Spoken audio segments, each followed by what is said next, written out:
All right, today I'm gonna show you how to make the most delicious chicken thighs done sous vide with the crispiest skin you can possibly get.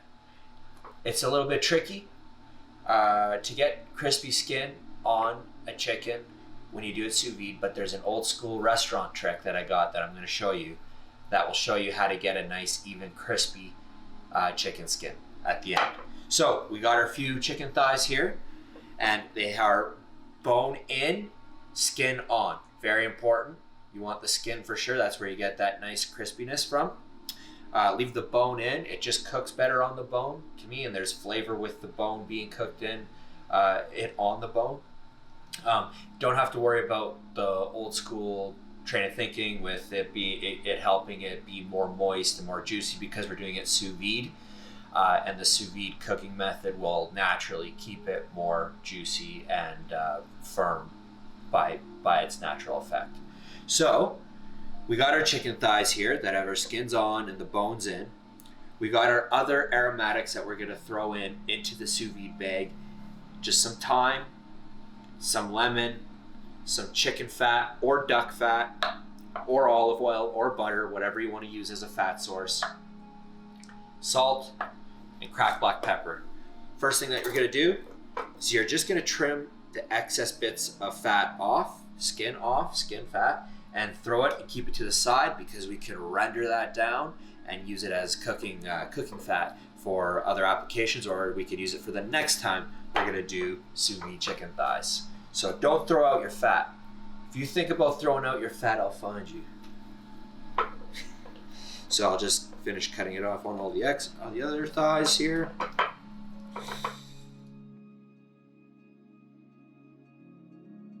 Okay, so I have them trimmed up here. I'm going to set my fat aside.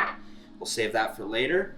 And now I'm just going to season my chicken breasts with be pretty liberal, but be careful not to over season your chicken breasts with salt, because when you do sous vide, the seasoning flavors do amplify because of the pressure that it's cooked under. It does intensify the flavor molecules, so you want to be careful not to be too liberal with your seasoning, but you definitely want to give it a good even amount of salt and pepper.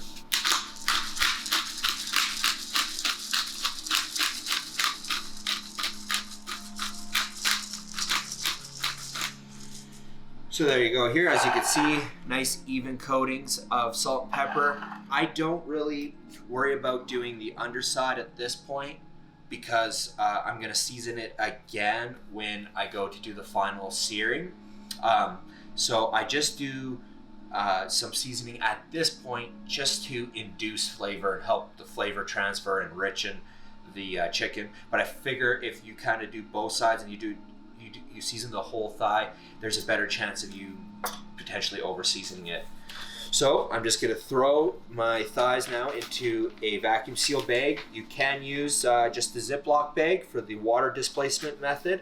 If you're not familiar with how to do that, I have other videos that show how to do that at home. So just give a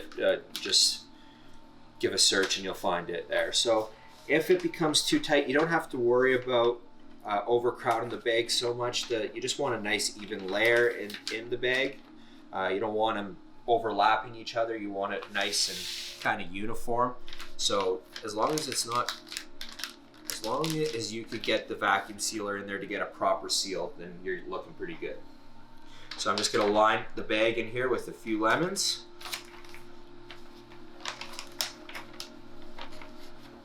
And I'm going to grab a couple sprigs of thyme. Whoa! Almost. So I just got 4 in here.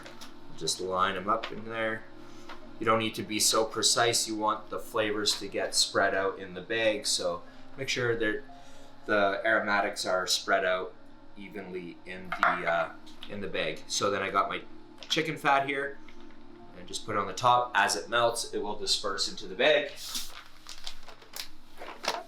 So throw it into the vacuum sealer here.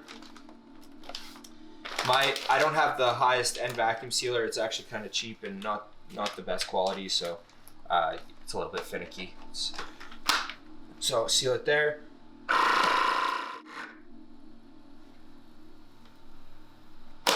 Bada bing, bada boom.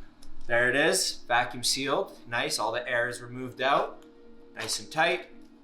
We're gonna drop it in to the bain-marie that I have set up over into the corner here. I keep it in the corner so it keeps my workspace nice and clean and clear. So I'll just plunk that into its little bath. It's gonna take a little bit of a relaxation spa trip. And I have my thermal circulator set up at 165 degrees, and we're gonna leave it in there for 3 hours. And it is probably, after all the ways and temperatures and times that I've tried cooking, it is the best result. 165 degrees Fahrenheit for 3 hours, even up to 4 hours is okay. And so we're just gonna let that take a little nap, and we'll get back to it shortly.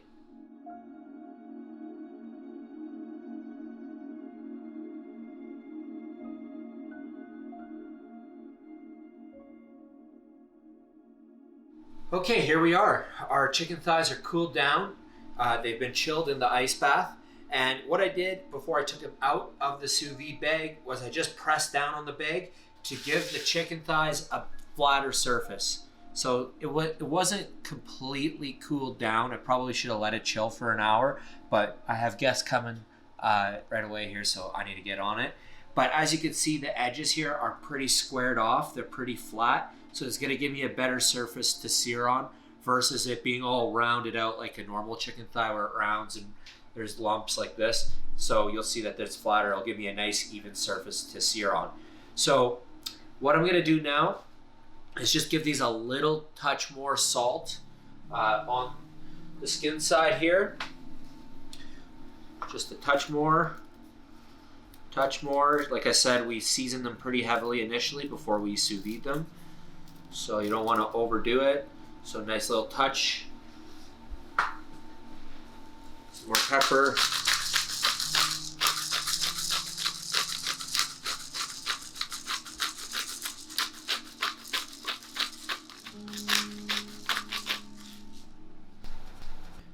And we're gonna head over to the stove here. I got a non-stick pan ready to go. I'm gonna turn that baby on high. Like all sous vide techniques, when you're finishing when you're doing the finishing sear or grill, you get that pan, that grill, whatever you're finishing it on, as hot as possible. That is the most important thing about sous vide, because you don't want to overcook at this point. You just want to make sure that it is getting a nice, quick, caramelized crust. So that's what we're doing. So we'll wait for this oil to heat up. Shouldn't take long, and we'll sous vide, or we'll sear 2 sous vide thighs at a time. You'll probably only give them 3 to 5 minutes, about that. Okay, my pan is clearly smoking hot here, so I'm ready to throw in my thighs.